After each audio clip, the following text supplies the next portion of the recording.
Amanda Woods is proud to present The Life. She had it all. The job, the house, the guy.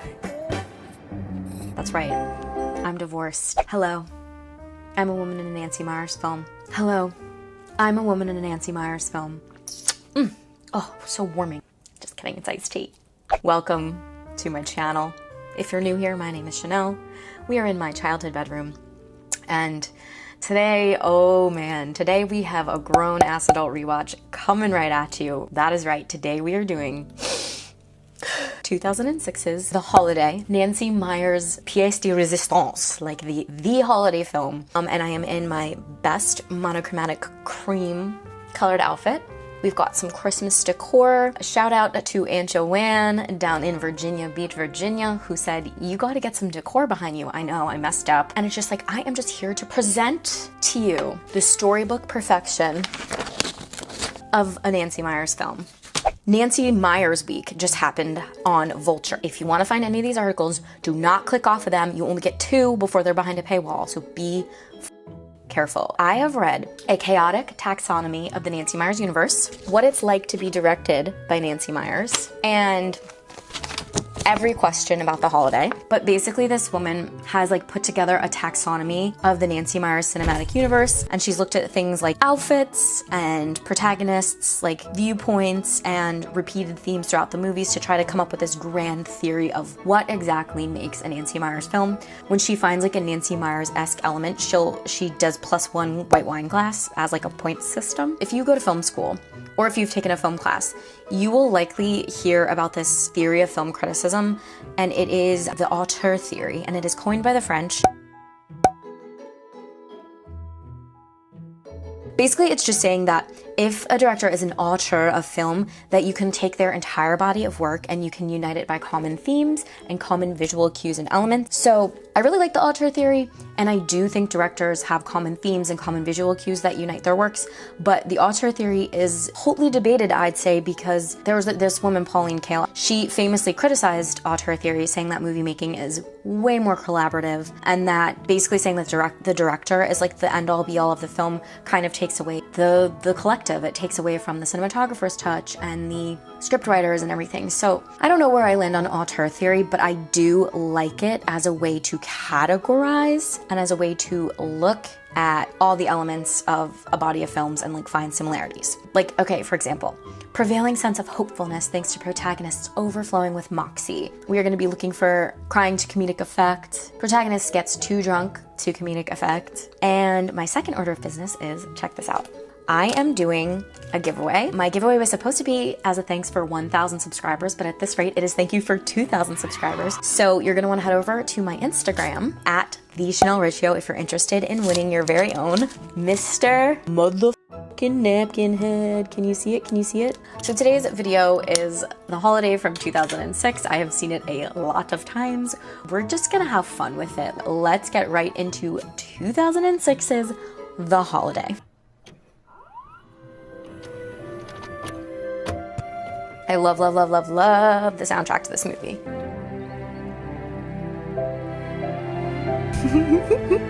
What a great opening image. Filmed by Nancy Meyers. Oh, I love the theme. Do you hear it? Do you hear it? Love is simply lost.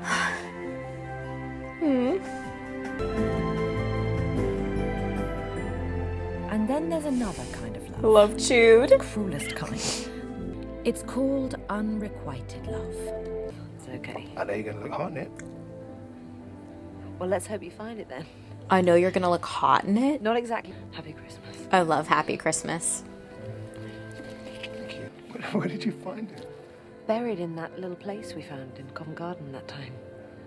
Buried in that little place we found in Covent Garden that time. With a smaller than normal staff. It's the newly engaged Sarah Smith Alcott Oh. and Jasper Blue.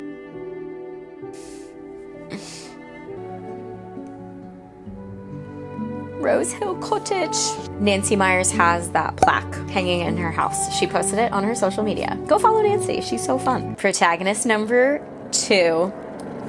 Aspirational Home Number 2. Very different soundtrack for Amanda. Do you hear it? It's like jazzy. Then swear on my life that you didn't sleep with her. And you sleep with your BlackBerry. And I'm not even gonna have a conversation BlackBerry. With you about esophageal spasm. This is pure comedy. She can't cry, but she has an esophageal spasm. We might as well be honest with each other.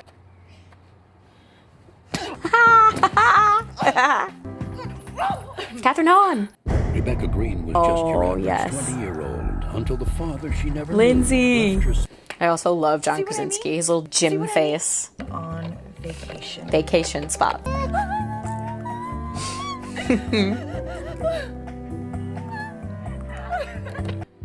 Vacation rentals. I could do that. Pull up and house. More classic talking out loud. It's really great on film. They do this in You've Got Mail. Check out You've Got Mail. Rose Hill Cottage. Fireplace. Obsessed with the crying. One can't cry, one can't stop crying. It's just all too perfect. It's quirky. Where are you? This is astonishing. It's pre-Airbnb. Please say somewhere far away. Are there any men where you are? None. Honestly? 0. The timing of that "When Can I Come" is perfect. Great point to talk about Hans Zimmer's score. Hopeful is the word I would use. We are on for 2 weeks. Starting tomorrow. Wow. Wow.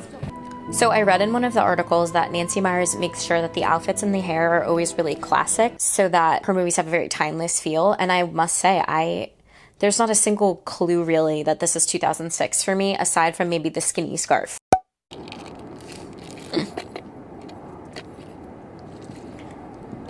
And for every bit of real earnest, gut-wrenching, painstaking, unrequited love we get from Iris, we get just such quirky comedy from Amanda. It's so wild. Amanda Woods is proud to present The Life. Find out what Amanda doesn't have.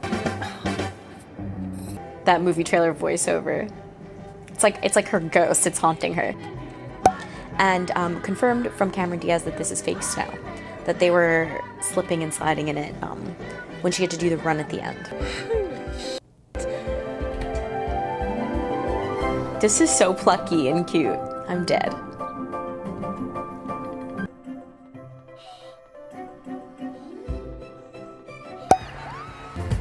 Oh, I don't like that. Drinking wine in the store before you even get home. Someone's having a party tonight. Giggle, giggle. Favorite song. Beautiful close-ups. New at the gate thing. It's okay. It was pretty funny. This is supposed to be their I'm meet Miles. cute. I work with Ethan. Okay, let me see.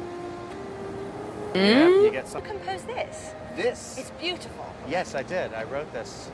No. Morricone. Pause. Oh my goodness, I forgot about that. I'm so struck by this scene because the music. In the world of a film, you can have diegetic sound and non-diegetic sound. Diegetic sound is anything that you would hear if you were these characters living their lives. And non-diegetic or extra diegetic is music that the audience hears. So the film score is usually extra diegetic. It is what we as the viewer and the audience hear, but the characters do not hear the film score. So I am obsessed already with how this movie takes music that we first thought was extra diegetic. We thought only we could hear it. Who composed this? This? It's beautiful. Yes. He is actually playing a soundtrack when they meet, and the characters are aware of it and they can hear it. This is just one of the ways Nancy Meyers plays with movie elements. Staying here. Amanda Woods. Is that all one word? No. Amanda No, Woods. it's not. Would you mind if I sat? I feel like I might bump into you. Sure, yeah. Sit. This is their meet cute. Oh. Much more comedic than Iris's meet cute with Miles, right? You're not married, are you? Why do I look not married? You don't have a husband. Would you mind? Trying that again. Again. Yeah. Never meet me when I'm sober. Deal. Snappy, snappy dialogue. Good for you, Nancy. Honestly, we hardly know each other. Well, I wouldn't exactly say that. He's Sure, like, I've seen you naked. You're better off. I'm, like I said, most interesting girl award. I'm gonna try to see that as a compliment. You should. Absolutely. This is more ox than I remember.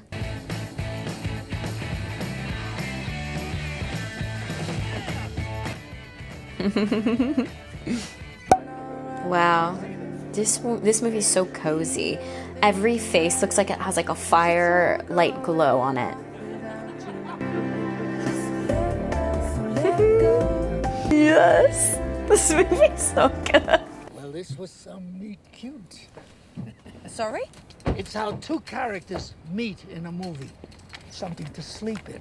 Uh-huh. Right. And the man says to the salesman, I just need bottoms. The woman says, I just need a top. And that's the meet cute.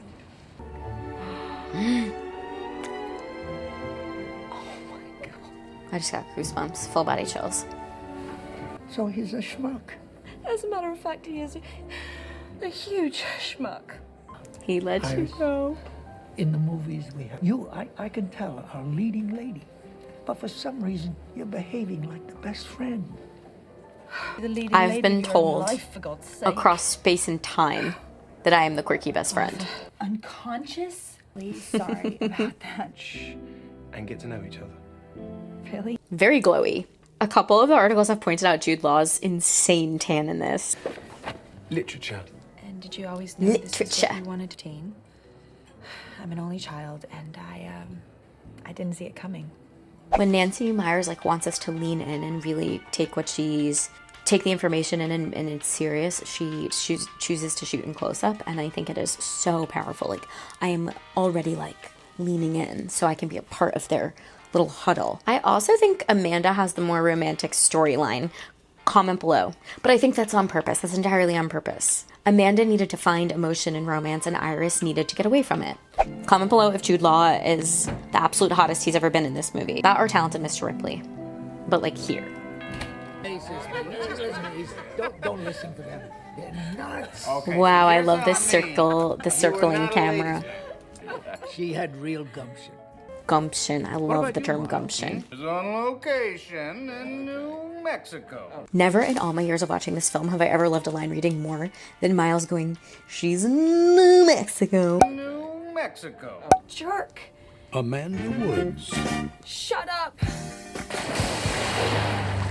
Match on action cut. Love. Daddy? Yes. I am Daddy. I'm fine, thank you. How are you? Very well, thank you. WIDOWER. 2 years ago. Dad, do Mr. Napkinhead. I mean, you'll fall off your chair. It's so funny. That is improv. The "you will fall off your chair." It's so funny. Hello.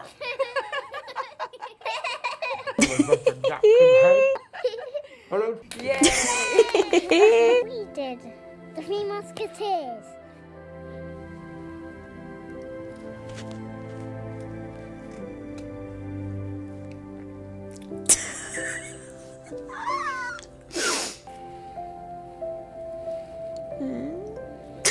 We never really like it.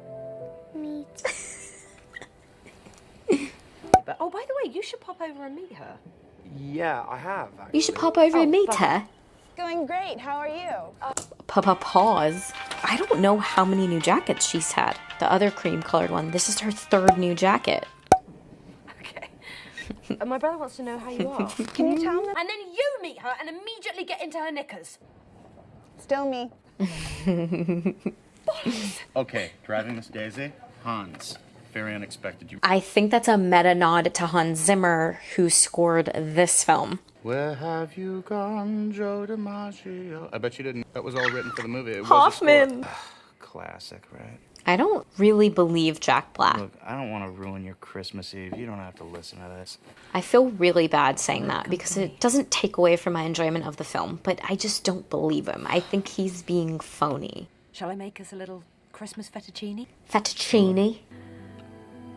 And little pieces of your soul will finally come back. And all that fuzzy stuff, those years of your life that you wasted. That speech, which was phenomenal. It is discussed in the article, Everything You Wanted to Know About the Holiday, that the two children were allowed to actually fall asleep before they rolled camera on that scene. Okay. Yay, the Arthur theme. It sounds like him. Only the good notes. He's only the good notes. Okay, we need to pause. I have refrained from saying something for this entire movie. Never once does Graham mention that he feels weird about having sex in his sister's bed. I couldn't let my review end without mentioning that little factoid. After a long, tearful, at your end, that'll be it for... As problematical as this fact may be... Problematical? Okay, sorry about that. Boob Grace. That was accidental. This is so corny. I'm sorry. Hello? Oh, Jasper! That is the second time she didn't check the caller ID before answering Jasper's phone call. What the literal Iris. And she's shocked that it's him. Like, who else is calling you? See, you are eventually going to look at me, aren't you? The sound design of this film, you can hear the wind rushing, and it's magic as part of the soundtrack. And hoping that you would just forgive me. The wind and anything can happen is such a motif. It's like the moon and Moonstruck. It's like when the full moon is out, anything can happen. I need to ask Nancy. Anyone have access to Nancy Meyers? Comment below. Nancy, cast me in your next film. You are still engaged to be married. You are still engaged to be married. Comment below if you think I sound like Kate Winslet. You were absolutely 0. right about us. Very square peg, very round hole. Yes. But nevertheless, I need to say it. Dump him, dump Jasper. him, dump him. I'm miraculously done being in love with you! And you're not going to be in it. Darling, Now I've got somewhere really important to be, and you have got I'm to get the hell miraculously done being in love with you. out. Now! But I think what I've got is something slightly resembling Gumption. I like corny. I'm looking for corny in my life. it's a nice line. That's part of the meta nature of this film. Nice line. We are in a movie in which Iris says that. Wait, is this Writers Guild Award on Christmas? They had Christmas Eve fettuccine, and then is this on Christmas, or is this like the 26th? Maybe it's like a few days later. All good.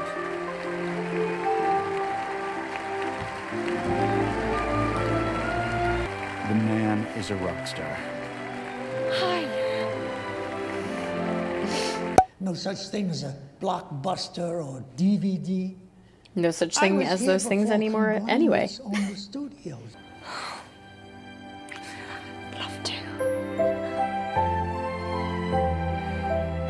And take care of yourself. He's a weeper. That's another jacket. That's the one from the beginning. I think I've clocked that she took 4 jackets to England for 10-ish days.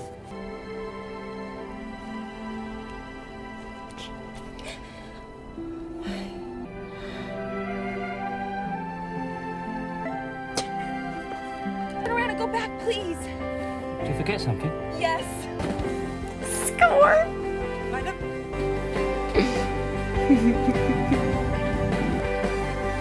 Go see your weeping boyfriend. Crying like a baby. Why would I ever leave before New Year's Eve? That makes no sense at all. Hey, little top of the tree. Give us a kiss. Mwah.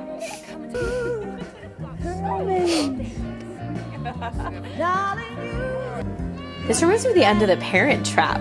This will be an everlasting love. Okay, The Holiday from 2006. Wow, come on, of course it holds up, of course it's great, of course I loved it. Not much to say, like, I don't have critiques really, like, this movie is just good, but I'm really glad that we were able to, like, watch it together and look out for some filmmakery things. The diegetic versus extra diegetic sound, really cool. The diegetic versus non-diegetic voiceover, we think, oh no, we're the only ones who can hear the voiceover. Nope, Amanda can hear the voiceover. If you're a filmmaker, it's like a little extra fun. And it's just magic. It's pure magic. Now, I like to think of actors in terms of like chameleons, like the people who completely transform, and they're the people that kind of just stay a version of themselves.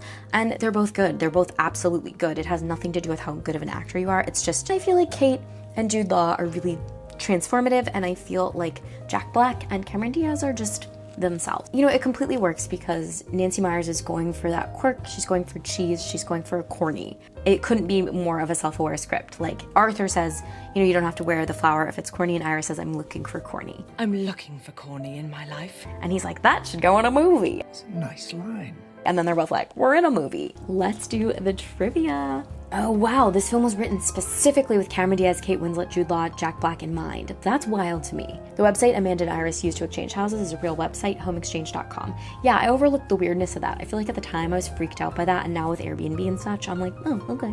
A few months after this movie came out, the popularity of house swapping was on the rise. So much so that, in fact, police in England had to issue a warning against swapping homes with strangers due to identity fraud and murders. Oh, oh, the example Arthur uses to explain a meet cute was used in Bluebeard's Eighth Wife from 1938. Strangers Claudette Colbert and Gary Cooper meet while shopping. She buys the bottoms, he buys the top of the same pair of pajamas. So yes, okay, so most of this movie was filmed in LA. The interior sets for Amanda's house were built on a soundstage and cost approximately $1 million without exterior walls, a roof, plumbing, heating, and electricity. So they were not on location in an actual home. They were in a soundstage. Okay, this is Cameron Diaz talking about the running in snow part. That whole scene took a week to shoot. That wasn't even in the script. They only used 2 shots, but we shot 10 shots of me running across 10 different fields, and I'm wearing that Valentino cashmere wool trench coat and turtleneck cashmere sweater. Within Hollywood, writer and director Nancy Meyers is known for doing a rather large number of retakes for any given scene segment. It seems like Nancy doesn't entirely know what is going to look best or what kind of feel she's going to want. So maybe, you know, maybe they did the running scene from that many different angles because she wasn't sure if she was just going to use 1 or 2 or 4, and then she ends up using all of them. So it's really just a matter of preference, but it is a lot harder to edit when you have a lot more footage. Wow. Writer-director Nancy Meyers stated in the commentary that she bases elements in her movies off of real-life events that she experienced. For example, the esophageal spasm is something Meyers used to experience. That's funny. This is so cool. On an episode of The Tonight Show with Jay Leno, Dustin Hoffman said that his cameo in the film was unplanned and not scripted. Can't go anywhere. This movie was filmed back to front, so the only time all the characters are in the same room in the same place is when they're at the New Year's Eve party, all singing and dancing together. That is from Every Question About the Holiday, where they interviewed the actress who played Sophie, I think is her name. Thank you so much for joining me here today in my childhood bedroom for another grown-ass adult rewatch. Thank you for 2000. Don't forget to go to my Instagram if you want a chance to win a Mr. Napkin Head from Away Message. Meet me in the comments below if you want to talk The Holiday. Tell me if you love this movie, why you love this movie, if you hate this movie. Comment below and let's talk about Jude Law's tan. Let me know if you saw it in theaters. Where were you the first time you saw The Holiday? Do you have a yearly tradition where you watch The Holiday around the holidays? I do. Don't forget to like, share, comment, subscribe, and on that note, I'm gonna go eat.